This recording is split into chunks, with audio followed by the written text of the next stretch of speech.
Next group, Alan, is Group D. Oh, we're about to have some fun. We're about to have some fun. Okay, this is England, Croatia, Scotland, and the Czech Republic. A lot of storyline here. A lot of storyline here. I want to start off with England. All 3 games are going to be at Wembley. The semis and the final is also going to be at Wembley. They make it out the group. I believe they should. Their 2 games in the knockout stages are not going to be in London. So that's a little tidbit there. What's their best finish ever in the Euros? 96, I remember, was pretty historic. They came out, yes, correct. They were semis. Yeah. They're the favorite currently to win the Euro. Wow. They have insane young offensive talent. Harry Kane is the defending golden boot scorer of the World Cup. Correct. He's coming off a big campaign, 23 goals, 14 assists. They crumble under pressure. It's well documented. And now expectation is you got to win it. They haven't won a major tournament since 1966.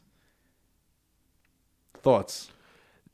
They have an absurd amount of young talent, attacking talent. Insane. And it's wild. We're talking like Raheem Sterling's pretty established. I wouldn't consider him young at this point. I feel like he's been on the national radar for like 7 years now. He's been young for like 5 years. Yeah. So I wouldn't consider him, but we're talking Jadon Sancho, who doesn't play in the Premier League, but he's been tearing up for Dortmund. Let's go, baby. I love me some Jack Grealish. He plays for Aston Villa, so he doesn't get quite the recognition, but he's one of the most clever dribblers, fantastic playmaker.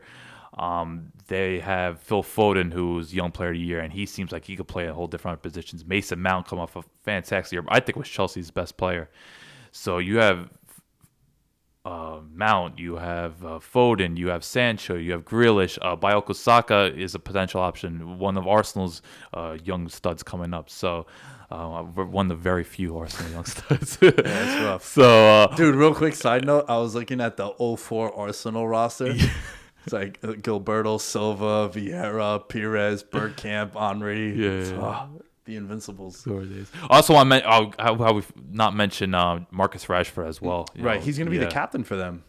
No. Yeah, I saw over Harry Kane. I think I saw a headline. I'm surprised about that. Harry Kane's been much longer. Marcus Rashford. Everyone loves Marcus Rashford, doing a lot of big things in the community, and he's had a bit of a down year by his standards, but he's such a big threat, especially coming off the left wing. So, England attacking wise, they have an abundance of talent. It's just at the back, keeper, and midfield depth is a concern. Jordan Henderson hasn't played a competitive game since mid-February. He's kind of their leader. He will be playing the tournament, but the fact that he hasn't played a competitive game since February has to be concerned.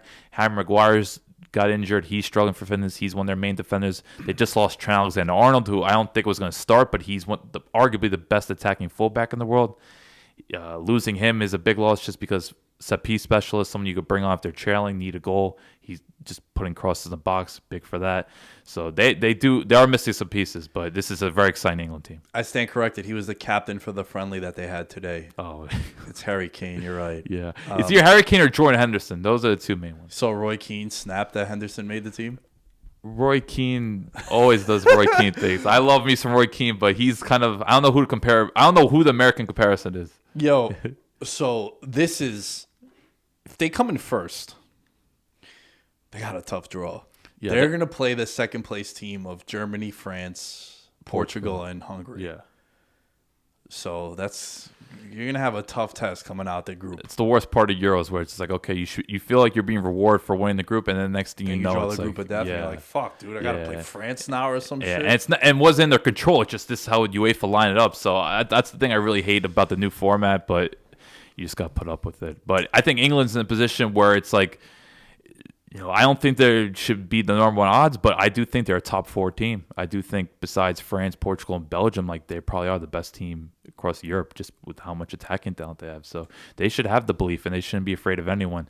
It's just there's not a lot of experience there. There are questions about Southgate. Defensively, they're shaky. I do not like Jordan Pickford. I think keeper-wise, there's probably their weakness, right? Yeah, it's a big weakness there. And I just think defensively there are some questions. So, and it's just, will they how they crumbled in the semifinal against Croatia, I don't think it's going to linger, but it's definitely something that infuriates people, especially English fans, because they had such control in that match, and then it's just they kept retreating, and they're just a team that they don't know how to play with a lead. That's the thing that's concerning with England. Like, can they put away teams before all that attacking talent? Time will tell. But I think there's every reason to be excited about them. It's just proceed with caution. Croatia. Oh, yes. I'm going to let you speak about them. I just want to say one thing. They have the same odds to win the Euros as they did to win the World Cup, 33-1 odds. What is their best finishes ever in Euro Cup? I think quarterfinals at best. Quarterfinals? 96 and 08. Let's go. That guy got bars. You know that Turkey game. Oh, my God. They scored in the 119th minute. They allowed a goal in the 121st minute. One of the worst penalty shootouts ever won. This is young Modric, young Rakitic. They all missed the penalties. Everyone was crying. I was like 15 years old. First time ever in Scorpio's legendary Croatian bar in Astoria. I was devastated. Damn, you were a young buck then. Yeah, 08. Fuck, yeah. Dude. You had to be like, what, 15? Yeah, 15. You were 15, 08, yeah. I want to just mention one thing and tell me how you feel about this. I think their weakness is forward. There are a lot of weaknesses in them, but yeah, forwards, there's question marks. The question marks defensively. Man, Mandzukic, who would have thought? I never liked that dude, but he just played well for. He did deliver. He did, but age. It's kind of like the end of their golden generation. If I could sub for Croatia, there's still some pieces there, likes of Modric, Perisic, Vida, Lovren. It's still there, but obviously, 2018, everyone wanted to see something special because this was like their true core group, and look, they absolutely delivered. But Mandzukic retiring, Rakitic retiring, Subasic retiring, it was going to leave some holes. And I don't want to say there's a World Cup hangover. They've looked pretty terrible since post lockdown. Like, Nations League was a disaster. They have not looked convincing in qualifiers. There's still questions defensively, like how they're going to set up. Shima Vršajko has not played in like 2 years, and like he's trying to play now, and it looks like he has not played a sport in a bit. It's very disappointing, like, because he was one of the heroes, and then he just had knee injury after knee injury. So him not being fit's a problem. If anything, Modric is still as good as ever. Like, he's come off a great year for Madrid. I don't think there's any questions about him. Perisic, Brozovic, they just won the Serie A with Inter Milan. They're still playing at a consistent rate.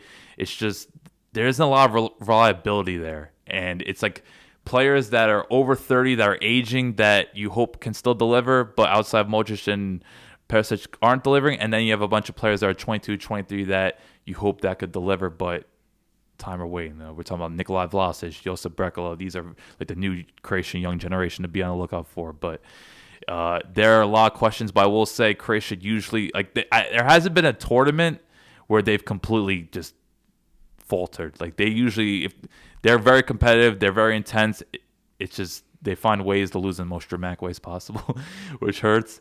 But coming out the gates, Croatia, England first game. Yeah, which obviously, like, to me, this is the group of storylines. So you have the World Cup semifinal, and then England, Scotland, huge rivalry. So this is like the storyline based group.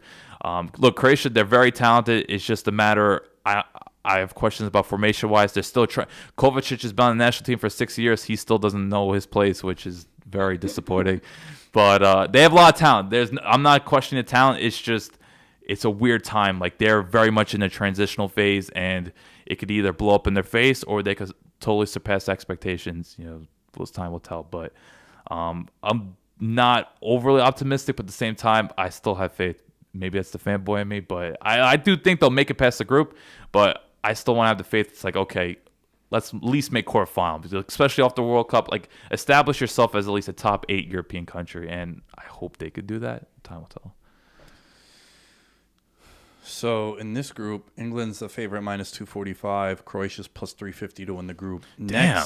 Yeah. Next, it's the Czech Republic, runners up in 1996, their best finish ever, and in 04 they lost to the Greeks in the semis. Right. I don't know much about this Czech Republic team. Me either. They didn't make it a ways away from Milan Baros, Jan Kolar, Wojcicki, the great Pavel Nedved. Oh, that was my god. Everyone's favorite pure Czech. Like, when I first got into sport was 2006. And I remember seeing like that Czech Republic. I remember the first game I watched was ironically was against USA. I think they beat them like 3-0. Yeah. I remember Jan Kolar just going right over Eddie Pope, just banging him. Yeah. But since then they've been, I don't know, they just never quite like recover from that golden generation. And I don't really know much about this team.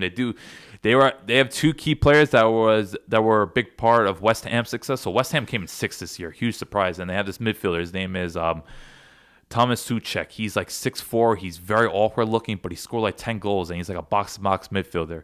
He's someone to look out for. He's very exciting. And then they have their right back play for West Ham. It's Vladimir Kufal, who is very kind of awkward looking, but like he just gets it done. But he's very good crossing wise. So those are two players I think I've watched a little bit of, and I think are players to watch out for. But Czech Republic, they're kind of a team, not a lot of star power, and just kind of coming up. I will say though, a lot of their players, they come from Spartak Prague, and they made to the quarterfinals of the Europa League, and they knocked out Rangers, they knocked out Leicester City. So I think there are some buzz for Czech Republic. It's just their players aren't very well known. So I can't really give like a full breakdown, but I do think they will be competitive. It's just I wouldn't expect much. Last but not least is Scotland. Big deal, man. They're back. Yeah. 20 years. Their best finish ever is in 92 and 96. They just made it to the tournament. They have 2 games at home against the Czech Republic and Croatia in Glasgow. They got a dude from Chelsea who should get some run, Gilmore. He's 19 years old. Yeah, and then they got Robertson is probably their best player. The two best players are left backs, Robertson and Tierney. Tierney was one of the better players on Arsenal. So it's weird. Scotland, like people have been waiting. Like I think they're like one of the more fun fan bases because they're just so used to disappointment. Like they're one of those teams. I don't know what's the equivalent in America. Maybe like the Sixers. Even though they're nowhere near as good as Sixers, but like they're so used to disappointment that if anything good happens, they just like embrace it. Like that's to me what Scotland is. Like they're just gonna enjoy the ride, and whatever happens. And they got some decent players, but I wouldn't really have much high expectation for them. How you got this group playing out? I got England, Croatia, Czech Republic, Scotland. I don't have the Czech Republic as one of my teams.